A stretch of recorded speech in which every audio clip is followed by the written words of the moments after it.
In the Book of Mormon, the prophet Mormon describes the teachings and the accounts of several men who are Antichrist.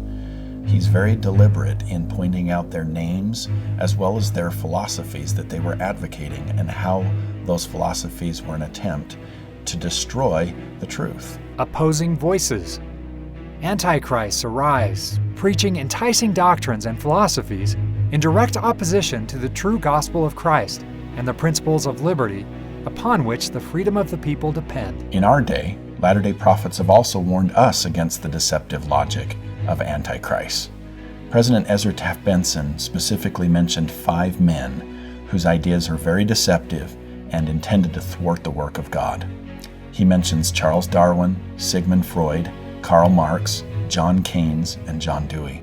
And as we think about President Benson's warning, we should reflect seriously on why he was so specific in naming those individuals.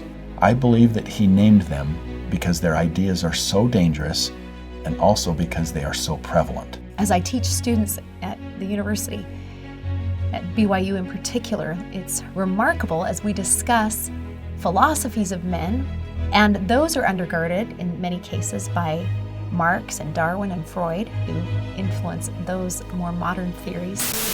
And it was then when I discovered evolution, when I discovered Darwinism, that I realized there's this magnificently elegant, stunningly elegant explanation, which I didn't quite understand to begin with. When I did understand it, then that finally killed off my remaining religious faith.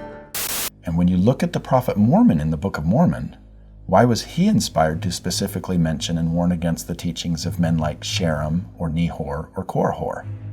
I think the reason is the same, because he knew that the ideas of such men were spiritually destructive and that they would be prevalent in our day, the latter days. We see whole groups of people being led astray by the false teachings of Korihor, just as we have seen whole groups of us, and in many ways all of us, led away in part by the false teachings, the same false teachings that Korihor taught. And when you closely examine the specific ideas of those in the Book of Mormon, Nehor, Korihor, those types of people, and you compare them with the 5 men that President Benson warned against, you find almost a perfect alignment in the doctrines that they were espousing.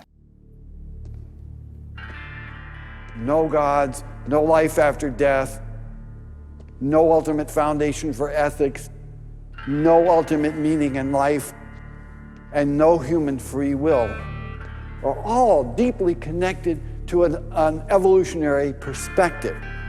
You're here today and you're gone tomorrow, and that's all there is to it. Dr. Will Provine, professor of the history of biology at Cornell University. As we're reading some of the modern philosophies described, we can find exactly the same language in the teachings of Korihor, which is remarkable. And it's important to note that President Benson specifically counseled us that we should be using the Book of Mormon to expose and combat the falsehoods espoused by these modern-day antichrists. So Grandpa would often tell us as children, you will be able to see the falsehoods that are around you that are pervasive only if you study the scriptures. And as you study the Book of Mormon, in particular, your eyes will be opened to being able to discern the falsehoods of men from the truths of God.